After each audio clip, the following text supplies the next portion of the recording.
যিখন চৰকাৰে নিবনুৱা লৰাক উইদাউট মৰ্টগেজ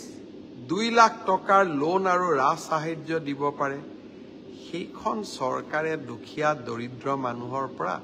স্মাৰ্ট মিটাৰৰ বাবে 50 টকা 100 টকা বেছিকৈ ল'ব নেকি অকণমান চিন্তা কৰি চাওক যিখন চৰকাৰে ক'ব পাৰে যে মই 40 লাখ লোকক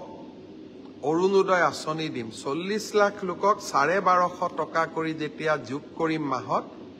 ই মাহত 500 কোটি টকা হয় ল্যান্ড প্ৰিমিয়াম মই নিজে কৈছো যে দুখীয়া দৰিদ্ৰ মানুহজনে মাটি পাব লাগিব ল্যান্ড প্ৰিমিয়াম আমাক নালাগে আমি কমাই দিম যিখন চৰকাৰে বাংগালুৰত মানুহক লৈ গৈ কেচুৱাৰ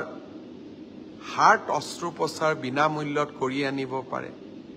যিখন চৰকাৰে থেলাছেমিয়া ৰোগী যিখন চৰকাৰে কিডনি বেমাৰত পতিত হৈ থকা শিশুক বিনামূলীয়া অস্ত্ৰোপচাৰ কৰিব পাৰে যিখন চৰকাৰে আয়ুষ্মান ভাৰত আয়ুষ্মান অসম যোজনা যে যাৰে ৰেশন কাৰ্ড আছে তাই শুনেই তেৱে আয়ুষ্মান অসম আঁচনি পাব আয়ুষ্মান ভাৰত একাংশ লোকে পায় আমি সিদ্ধান্ত ললো যে আয়ুষ্মান অসমেদি আমি সকলো ৰেশন কাৰ্ড থকা মানুহক দিম সেইখন চৰকাৰে কাৰোবাৰ পৰা স্মাৰ্ট মিটাৰত 50 টকা 100 টকা 150 টকা মাহত ল'ব চিন্তাও কৰিব পাৰে নেকি মই প্ৰত্যেকজন লোকক অনুৰোধ কৰিম ইলেক্ট্ৰিচিটিৰ যেতিয়া বিল আহে কোন মাহত বিল আহিছে জুলাই 2024 তুলনা হ'ব লাগে জুলাই 2023ৰ বিলখনৰ লগত তেতিয়া আমি গম পাম যে আমাৰ ইলেক্ট্ৰিচিটি বিল বাঢ়িছে নেকি আজি মই সাংবাদিকসকলক কৈছো যে ঘৰত আমি এটা স্মাৰ্ট মিটাৰ লগাও লগতে এটা ম্যানুৱেল মিটাৰ লগাও দুইটাৰ তাৰতম্য আমি দেখো যদি মই স্বীকাৰ কৰিলো কিন্তু তাৰতম্য মই বহুত ঘৰত দুইটা মিটাৰ লগাই দেখুৱাইছো তাৰতম্য নাহে আপোনালোকৰ এখন নিজৰ চৰকাৰ এইখন চৰকাৰে এনে বেয়া কাম কৰা চিন্তাই কৰিব নোৱাৰে বিধানসভাত এজন বিধায়কে প্ৰশ্ন কৰক যে স্মাৰ্ট মিটাৰ লগোৱাৰ পিছত ইলেক্ট্ৰিচিটি বোৰ্ডলৈকে অহা টকাৰ পৰিমাণ বাঢ়িছে নেকি 2023 চনৰ জুলাই মাহত আমি যিমান টকা ৰাইজৰ পৰা আদায় পাইছিলো লগভগ 2024 চনৰ জুলাইত আমি সিমান টকাই পাইছো চৰকাৰৰ পৰা অহা টকাটো কোনোবাই ইলেক্ট্ৰিচিটি বোৰ্ডৰ একাউণ্টত জমা দিয়া টকাটো কোনোবা ব্যক্তিৰ পকেটলৈকেতো যাব নোৱাৰে গতিকে এনেকুৱা অদ্ভুত কথাৰে আমি ৰাইজক বিপথে পৰিচালিত কৰিব নালাগে লাহে লাহে গৰম কমি যাব আমাৰ বিদ্যুতৰ বিলু কমিব অসমত বিদ্যুতৰ মাচুল মই স্বীকাৰ কৰো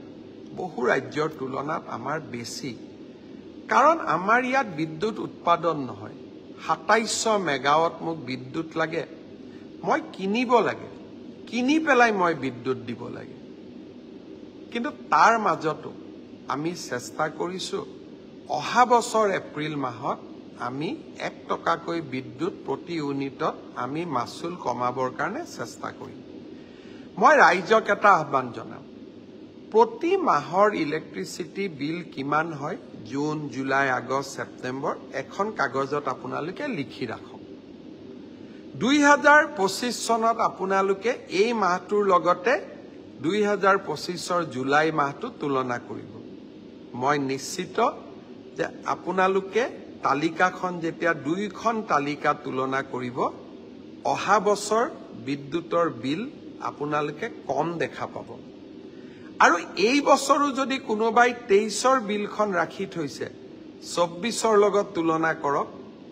যদি নতুনকৈ ঘৰত লাইট লগোৱা নাই ফেন লগোৱা নাই এসি লগোৱা নাই তেতিয়ালে কোনো কাৰণতে বিদ্যুতৰ বিল বাঢ়িব নোৱাৰে পশ্চিম বংগৰ চৰকাৰে কৰ্মচাৰীক দিয়ে 14% দিয়ে আমি 50% দিওঁ পশ্চিমবংগৰ দৰে ৰাজ্যতকৈও আমাৰ অসমত পেট্ৰল ডিজেলৰ লিটাৰ ৩-৪ টকাকৈ আমি কমত ৰাখিছোঁ। তাৰ পিছতো মনটো শুনিও দুখ লাগে যে স্মাৰ্ট মিটাৰৰ জৰিয়তে আমি ৫০ টকা ৭০ টকা ১০০ টকা ১৫০ টকা আমি মানুহৰ পৰা লুটিম। এনেধৰণৰ কল্পনা আমি কৰিবও নালাগে। ৰাইজ ভাল কৰিব পাৰোঁ নোৱাৰোঁ মই নাজানো, কিন্তু মই মুখ্যমন্ত্ৰী হৈ থকালৈকে বেয়া কাম কৰাৰ চিন্তা নকৰোঁ আৰু কৰাৰ প্ৰশ্নই উঠিব নোৱাৰে। আৰু সেইকাৰণে ৰাতি ১২টা ১টা ২টা যি যেনেকৈ সময়ত হওক ৰাইজৰ লগত থিয় হৈ থকাৰ বাবে যোৱা ৩টা বছৰ অক্লান্ত প্ৰচেষ্টা কৰিছোঁ।